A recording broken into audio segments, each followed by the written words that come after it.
Oi. Yo. Onde. Sasak ngo. De Bray, baka bagi di Bray. Kabar Ale.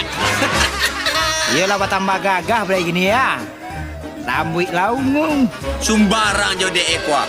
Mahalo breko. Iko coklat ko Bray, ndak ungu do. Itu bakso geol sama Bray. Sui.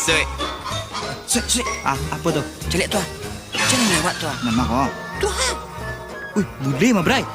Wes, bule tuh. Wes. Lah, tuh, kita gaduh tuh. Yuk. Ayo tuh.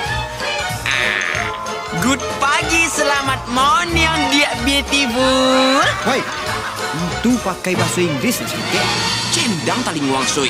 Tadi kau lah bahasa Inggris tuh mah. How are you, Miss? Hah? Awai? Oh no, kali. Santing juga dia bahasa Inggris, sui. Ya, tuh. Cobalah kamu lagi. Oi, kadoe Eden tanang saya lah. Ada ngarit lah tuh deh. Yuk. Wes, tell me. Ayoi. Baso hati ya. Dan antah-antah je orang kau nama 2 mawa. Lah tuh salah gaduh mah. Semajang ada je. Tak boleh kira dah tuh. Boleh liang tuh mah. Boleh ni kira nak boleh dah. Semarang jadinya.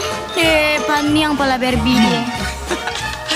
Elok-elok jalan bulbul. Sik. Apa? Tumang sacek lah ya. Sikat Bray. Wis, mantap. Oh nih.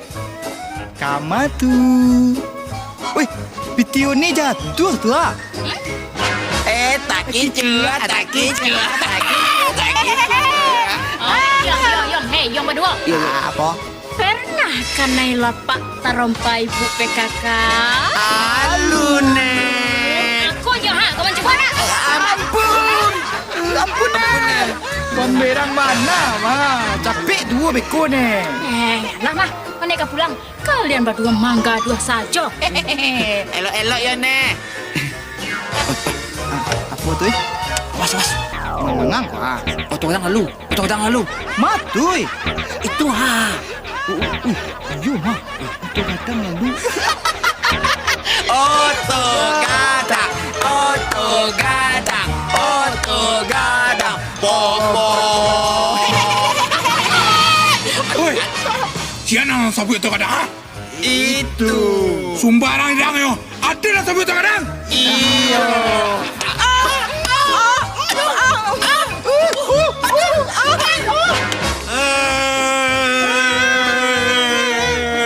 Beko, kalian pulang ke rumah sabu enjel di orang tua kalian.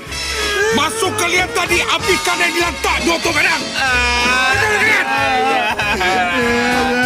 Sembarang saya orang kalian. Orang gaib pengadaan. Kadang masuk ya. Ada dah. Ang mah ke contoh kadang.